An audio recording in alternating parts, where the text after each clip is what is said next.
జోగులాంబ గద్వాల్ జిల్లా కలెక్టర్ కార్యాలయంలో తెలంగాణ ఆవిర్భావ దినోత్సవం ఘనంగా జరుపుకున్న జిల్లా కలెక్టర్. జోగులాంబ గద్వాల్ జిల్లా కలెక్టర్ కార్యాలయంలో తెలంగాణ ఆవిర్భావ సంబరాలకు హాజరైన ఢిల్లీ ప్రజాప్రతినిధి డాక్టర్ మల్లు రవి, జోగులాంబ గద్వాల్ జిల్లా ఎమ్మెల్యే బండ్ల కృష్ణమోహన్ రెడ్డి, అల్లంపూర్ నియోజకవర్గ ఎమ్మెల్యే విజయుడు, వాళ్ళ నియోజకవర్గంలో జిల్లా కలెక్టర్ బిఎం సంతోష్ కుమార్, గద్వాల నియోజకవర్గ ఇన్ఛార్జీలు, చైర్మన్లు మరియు జిల్లా ఎస్పీ మరియు పాల్గొనడంతో స్టూడెంట్ విద్యార్థులు నాట్యాలతో మరియు రైతులు ఉత్సాహంగా నాట్యాలతో పాటలతో ఘనంగా జరుపుకున్నారు. ఇలాంటి తెలంగాణ ఆవిర్భావ దినోత్సవం ఎన్నో జరుపుకోవాలని జానారెడ్డి స్పష్టంగా చెప్పడం జరిగింది. దయచేసి వేదిక మీద ఉన్న పెద్దలు వారికి అందజేయవలసిందే. గద్వాల్ డివిజన్, ముందుగా గద్వాల్ డివిజన్ వారు రావాలి. తిరుమల రెడ్డి గారు వెంకంపేట నుంచి, నక్క శ్రీనివాస్ గారు అగ్రహారం నుంచి మీరు ఇక్కడ వచ్చి ఉండాలి, నేను పిలిచినప్పుడు వెళ్ళాలి. సార్ ముందుగా తిరుమల రెడ్డి గారు, నక్క శ్రీనివాస్ గారు అగ్రహారం, జగదీశ్వర్ రెడ్డి తుమ్మల చెరువు నుంచి, వి సత్యారెడ్డి మల్దకల్ నుండి, కోనేరు ఆంజనేయులు కేటీ తోటి ఉండాలి. పాలెం నుంచి రీసెర్చ్ సెంటర్ నుండి సైంటిస్ట్ రావడం మనకు చాలా ఆనందంగా ఉన్నది. వారు చేసేటువంటి కృషి, ఈ ఫౌండేషన్ సీట్స్, క్వాలిటీ సీట్స్ చేయడానికి వారు ఇచ్చేటువంటి సూచనలు, సలహాలు ఖచ్చితంగా రైతుకు పాటించాలి. రైతుకు భరోసా అందించే విధంగా, ధైర్యాన్ని ఇచ్చే విధంగా ప్రభుత్వం వారు చేపడుతున్నటువంటి కార్యక్రమాలు ఇవన్నీ. ఆ సీడ్స్ కాస్ట్ తగ్గించడానికి, సీడ్స్ ధరలు తగ్గించడానికి ప్రభుత్వం చేస్తున్నటువంటి ప్రక్రియ ఇది.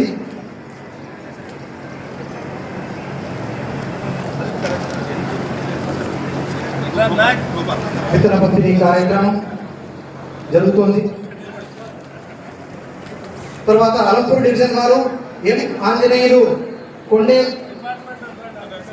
అగ్రికల్చర్ డిపార్ట్మెంట్ వారు ముందుకుండాలి. సంబంధిత డిపార్ట్మెంట్ వారు ఎం ఆంజనేయులు కొండే, గుల్ల లక్ష్మణ కొండే, నాయకి తిమ్మన్న కొండే, వసంతారెడ్డి గారు తిమ్మాపూర్, సత్యారెడ్డి గారు తిమ్మాపూర్, శివన్న నాయుడు తిమ్మాపూర్, బి గోపాల్ గారు ఆలూరు, వీరందరూ రెడీగా ఉండాలి. తర్వాత విద్యాశాఖ వారు రెడీగా ఉండాలి. విద్యాశాఖ వారు వెళ్తే నేను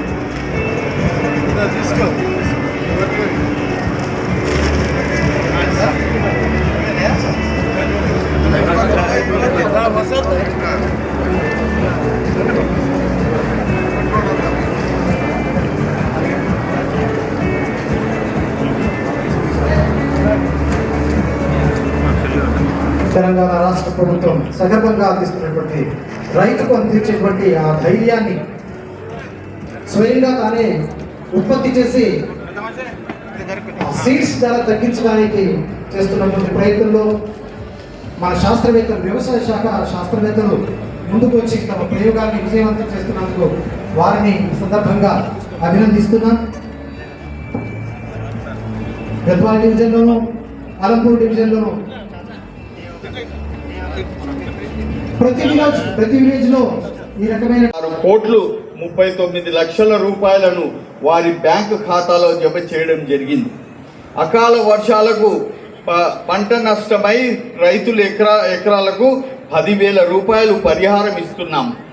సన్న వరి ధాన్యానికి క్వింటల్ రూపాయి 500 బోనస్ కింద ఈ జిల్లాలో 54,798 మెట్రిక్ టన్నులు వరి ధాన్యంకు 27 కోట్లు 39 లక్షల రూపాయల రైతుల బ్యాంకు ఖాతాలో జమ చేయడం జరిగిందని చెప్పి తెలియజేస్తున్నాం. భూమి లేని వ్యవసాయ కూలీలు కుటుంబానికి ఇంద్రమ్మ ఆత్మీయ భరోసా కింద ఏడాదికి 12,000 రూపాయలు ఆర్థిక సహాయం అందజేస్తున్నామని తెలియజేస్తున్నాము. నిరుపేదలకు సన్న బియ్యం, పేదల ఆకలి తీర్చడంలో పాటు వారు ఆత్మగౌరవంతో జీవించేందుకు ఇంద్రమ్మ ఇల్లు, సన్న బియ్యము పథకాలను అమలు చేస్తున్నాం. ఈ సంవత్సరం జూన్ నెలలో 3,000 ఉచిత రేషన్ సన్న బియ్యం లబ్ధిదారులకు ముందుగానే పంపిణీ చేయడం జరిగిందని చెప్పి కూడా తెలియజేస్తున్నాం. ఎస్సీ వర్గీకరణతో సామాజిక న్యాయం, సంక్షేమంతో పాటు సామాజిక న్యాయంలో సహితం తెలంగాణ దేశానికి దిశానిర్దేశం చేస్తుంది. దేశంలో ఎస్సీ వర్గీకరణ చేసిన తొలి రాష్ట్రం తెలంగాణగా ఘనతకెక్కిందని చెప్పి తెలియజేస్తున్నాం. పారదర్శకంగా కులగణ నిర్వహణ, బీసీలకు 42% రిజర్వేషన్ కల్పనే లక్ష్యంగా ప్రభుత్వం పనిచేస్తుంది. మొదటి ఏడాదిలోనే 60,000 ప్రభుత్వ ఉద్యోగాలు భర్తీ చేసింది. 3 లక్షల కోట్ల పెట్టుబడులను సాధించి ప్రైవేటు రంగాల్లో 1,00,000 ఉద్యోగాలు సృష్టిస్తాం. రాజీవ్ అభయహస్తం పథకం కింద సివిల్ చదివే వారికి ఆర్థిక సహాయం అందిస్తాం. తెలంగాణను ట్రిలియన్ డాలర్ ఎకానమీ స్టేట్గా మార్చాలని చెప్పి లక్ష్యంగా పెట్టుకున్నాం. విద్యా వ్యవస్థలో విప్లవాత్మకమైన మార్పును శ్రీకారం చుట్టాము. మన జిల్లాలో మార్చి 2024 ఎస్ఎస్సి ఫలితాలలో 81.38% ఉత్తీర్ణ సాధించగా ఈసారి మార్చి 2025లో ఫలితాలలో 91.74% ఉత్తీర్ణ సాధించి గత ఏడాది కంటే ఎక్కువ మంది విద్యార్థులు ఉత్తీర్ణ 10.36% గణనీయంగా పెంచడం జరిగింది. అదేవిధంగా మన జిల్లాలో 24-25 సంవత్సరము నుండి కొత్తగా మెడికల్ కాలేజు ప్రారంభించి వైద్య విద్యాభివృద్ధి కృషి చేయడం జరుగుతుందని చెప్పి తెలియజేస్తున్నాం. 25 ఎకరాల సువిలాస విస్తరణలో young India integrated model schools నిర్మాణానికి శ్రీకారం చుట్టాము. 58 పాఠశాల నిర్మాణం చేపట్టాము. పాఠశాల అభివృద్ధికి విద్యా కమిషన్ ఏర్పాటు చేయడం జరిగింది. ఇందిరమ్మ ఇండ్లు నిర్మాణం, రాష్ట్రంలో నిరుపేదలకు నియోజకవర్గానికి 3,500 చొప్పున ఇందిరమ్మ ఇండ్లు నిర్మాణం చేస్తున్నాం. రాష్ట్రంలో 4,50,000 ఇందిరమ్మ ఇండ్లు నిర్మాణం లక్ష్యంగా మనం పెట్టుకోవడం జరిగింది. రాష్ట్రంలో ఇప్పటికే గృహ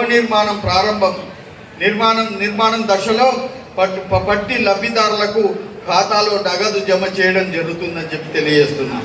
చెంచులకు ఇందిరమ్మ ఇండ్లు, గిరిజన ప్రాంతాలలో చెంచులకు 10,000 గృహాలు కేటాయింపు.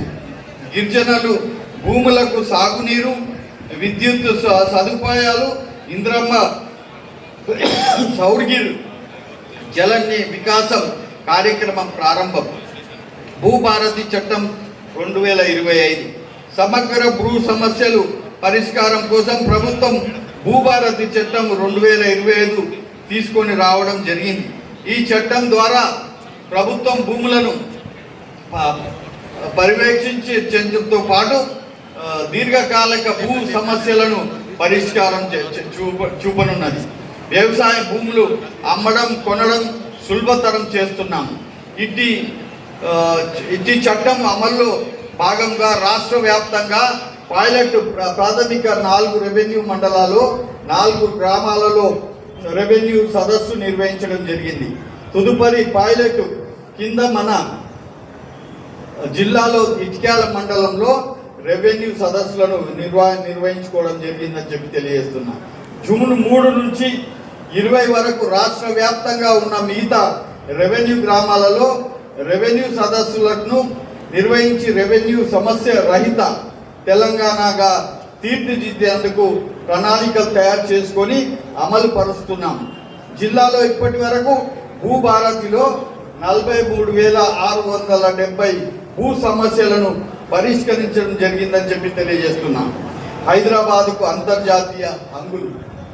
హైదరాబాదు నగరాన్ని అంతర్జాతీయ ప్రమాణాలతో అభివృద్ధి చేసేందుకు ప్రణాళికలు సిద్ధమయ్యాయి.